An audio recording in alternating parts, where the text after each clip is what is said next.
Hello ladies, gentlemen, and everybody else watching. My name's Eric, and welcome back to a brand new video here on the Bioshock Hub. So, this topic often comes up, whether it's in video, comments sections, chat within live streams, social media DMs, Discord, etc. And that is about Bioshock 2 multiplayer and why it wasn't included within Bioshock the Collection. So, what I have for you today are 5 different reasons that I personally could think of. I've written them down. I'm trying to explain them as best and as thoroughly as possible. And with that being said, if you have any input as well, please let me know down in the comment section below. So without any further delay, let's hop straight into the video. Now, the first reason that I can actually think of is the developers. So, the main developer of Bioshock 2's PS3 port, as well as Bioshock 2's multiplayer, was a company called Digital Extremes, who essentially had nothing to do with Bioshock after the 2011 time period. So, who's Digital Extremes, you may ask? Well, they're actually known for the Warframe series. Essentially, after completing work on Bioshock 2's PS3 port, as well as Bioshock 2's multiplayer, that was pretty much it. Their next projects would include games like Homefront in 2011, The Darkness 2 in 2012, and finally Warframe in 2013, and they've been continuing that game from 2013 up until this day. Now, correct me if I'm wrong, if you're a Bioshock 2 veteran or a Bioshock 2 multiplayer veteran watching this video, feel free to let me know down in the comment section below, but this is how I personally remember it. The multiplayer didn't receive too many updates, whether that be patches, buffs, nerfs, etc. So it seems like it wasn't very well maintained. I imagine that would have been a huge concern for Take-Two heading into the release of Bioshock the Collection, especially not having the original developer of the Bioshock 2 multiplayer, even though that's going to correlate to another part here coming up soon. Now, the second would be the overall intentions of Bioshock the Collection. So obviously, it was announced all the way back in, I believe, 2015 going into 2016, and obviously it was released in 2016. So, if the initial intention of Bioshock the Collection was to raise money for the new Bioshock, which would have been announced in 2019, and to see if fans were still interested in Bioshock, I believe it would have been an issue of resources and player population. Don't get me wrong, of course being able to play Bioshock 2 multiplayer on your PS4 or your Xbox One, or eventually your PS5 and your Xbox Series X or S, it would have been incredible, and it would have given new players a chance to experience Bioshock 2 multiplayer for themselves, especially since if they were new fans to the series and they would have had no knowledge of the multiplayer or very limited knowledge of the multiplayer, that would have been a good way to introduce them to it. I feel that Take-Two just didn't see a point in bringing it with the collection, which honestly to me is quite a shame. I had a lot of memories of it when I played it when I was younger, especially on the PS3. I know a lot of you guys have memories of it, whether you were playing on your 360, your PS3, or PC. So if you want to share a memory with me down in the comment section below, I'd very much appreciate that as well.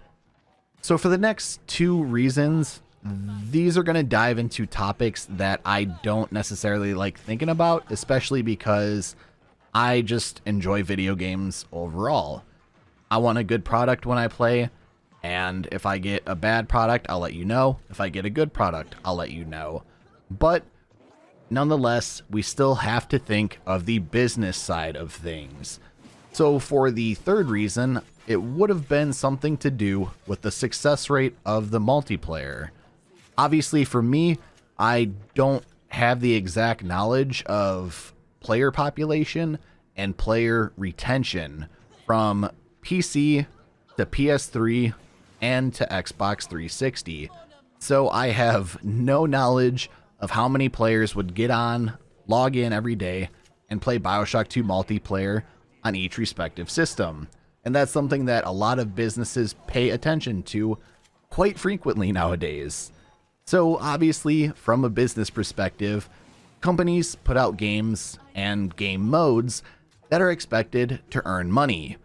I personally feel that Bioshock 2's multiplayer could have had the potential to earn a lot of money for the next Bioshock, especially if you introduced something like cosmetic, like character skins that had no overall effect on the gameplay itself, but alas, that did not happen. However, I believe that, simply put, having the multiplayer come back with the collection just wouldn't have been a smart business move. Keep in mind, the developers of the multiplayer, that being Digital Extremes, weren't involved anymore. 2K and Take-Two would have had to outsource that to another company for them to remaster, playtest, and maintain the service and updates on the game until the new Bioshock inevitably releases. So for Take-Two, there was more risk rather than return on investment. Again, I don't like talking about the business side of things because there is a lot of shady businesses out there in terms of video games, but it is a reality that you and I have to actually sit down and think about nowadays when it comes to games themselves. Speaking of risk and reward situations, as well as the business side of things, let's go with number 4, and we're going to be staying on the business side of things. Besides more than likely outsourcing the multiplayer port to another company, I'm sure that Take-Two also didn't want to pay to maintain the multiplayer servers. As a fan, I would have loved for the multiplayer to come back, and I would have loved to play on good servers. However, from the business side, I do understand that I believe multiplayer servers are expensive. Please correct me if I'm wrong. So, again, this was more of another risk and reward type of situation where Take-Two probably felt like it was more of a risk rather than a reward of investment. And also, if we think about it logically, how long would the player base be well populated, and when would player retention finally drop off? Remember how I mentioned that a little bit ago, how companies really pay attention to that? Yeah, that would have been an issue.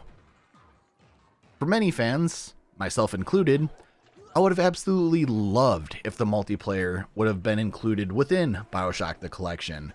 But from the business side, I can understand why it didn't, and it's quite unfortunate. Again, it would have been great to relive that nostalgia, to have some fun, and to have a replayable factor within the collection besides obviously going through each individual story mode, getting the different endings, playing the DLCs, etc. Finally, the 5th and final reason that I can personally think of for this video is a bit more practical: disk space. Nowadays, whether you're on PC, PlayStation, or Xbox, multiplayer games have gotten massively inflated file size wise. For example, Call of Duty Warzone or Warzone 2, which was a standalone battle royale for the Call of Duty franchise and is constantly updated, had a minimum of at least 55.7 gigabytes of downloads and files, all the way up to a staggering 175 gigabytes, according to Forbes and Quora.com, links to which are in the description. That's absolutely absurd in my own opinion. Now, I do understand the upgrades with each generation of console and graphics cards on PC wanting to push the boundaries of graphics. However, having almost 200 gigabytes solely dedicated to a standalone game alongside with the main game is absolutely crazy. I imagine that if Bioshock 2 multiplayer would have been included with the collection, the file size would have been a lot bigger as well, which is something I'm sure that Take-Two thought of while the conception of the Bioshock collection was coming together. Now, I'm not saying the disk size would have been 150 to 200 gigabytes. it might have been in the realm of about 100. So still, it would have been inflated, if that makes sense. Also, I imagine that if it would have been included with the collection as well, there would be a lot of eyes on the competition, especially during 2016 in the multiplayer FPS space. So games like the original Overwatch, the underrated Titanfall 2, Gears of War 4, which was heavily hyped up, and same thing with Battlefield 1, are just a few games to name a few. It's possible that Take-Two just didn't want to compete with those games and decided to instead release all of the stories and DLCs rather than bring back the multiplayer. Now, of course, this is all speculative, but I'm sitting here trying to think from both the fans' perspective as well as the business perspective. Truly, will we ever get the exact reason as to why the multiplayer didn't return back in the collection? Probably not, unless it were to come up in an interview or something. But the fact remains that a lot of people felt a bit let down that it wasn't included. And at the time, I'm sure a lot of newer fans to the series had no idea that the multiplayer even existed back in the day, which is a shame that they couldn't experience that part of Bioshock's history. Alas, I'm personally content with the amount of content that was included within the collection, although there's some things that could be patched, bugs, certain things like that, but it's okay. And I'm happy that we honestly got to see some of our favorite games on the next generation of consoles. Now, if you've watched the video all the way up until this point, first of all, thank you very much. And secondly, I'd like for you to answer a question down in the comments section below. You can be as vague or as detailed with your reply as you'd like. Do you think with the new Bioshock, we'll be getting some sort of multiplayer? And if so, what do you personally think we'll be getting? So with that being said, thank you all so very much for watching today's video. Without you, I wouldn't be here making these. So genuinely, thank you. If you enjoyed the video and would love to help me out, would you kindly drop a like, subscribe if you're new, and ring the bell and select all post notifications to never miss a future video or a future live stream. If you want to stay up to date with me outside of YouTube, my social medias are the best ways to do so, the links to which are down in the description below. Finally, and once again, thank you all so much for watching this video. Take care, stay safe, and I'll speak to you in the next one. Now, very quickly, the final thing I'd like to do before I let you all go today is thank the YouTube channel members. If you'd like to support the channel and become a member yourself, there's a link down in the description for you to check out, or you can click the join button, check out all the perks, and see if that interests you. Remember, it is not necessary whatsoever. So, thank you Crimson, Doc Jericho, Outcome Cammy, Corey Gentleman, Plague Doctor, Joker Clown, Shia, Stephen Barker, Senior Weeb, Artemis the Android, Hammond Vade, Alex Woolard, Onion Baby, Copper Crawfish, Shadow Killer, Raffi Levitt, Dredgen Abyss, Yesu, American McGee's, Swift Thunder, Blocky Blinks, The Book of Deuteronomy, Uzumaki Munt, Salty Cracks, MJ Truth, Songbird, Kenwood, Brad, Smith Film, Jess, Elvin Cologne, Gaijin and Juice, Christina Rivera, Liquid Bismuth, Alpha One, Aisha Van, Ireland Strike, Edward Cumsty, Envy, Zach Prin, Bonfella, No One of Importance, Mike Hunt, Thomas Arden,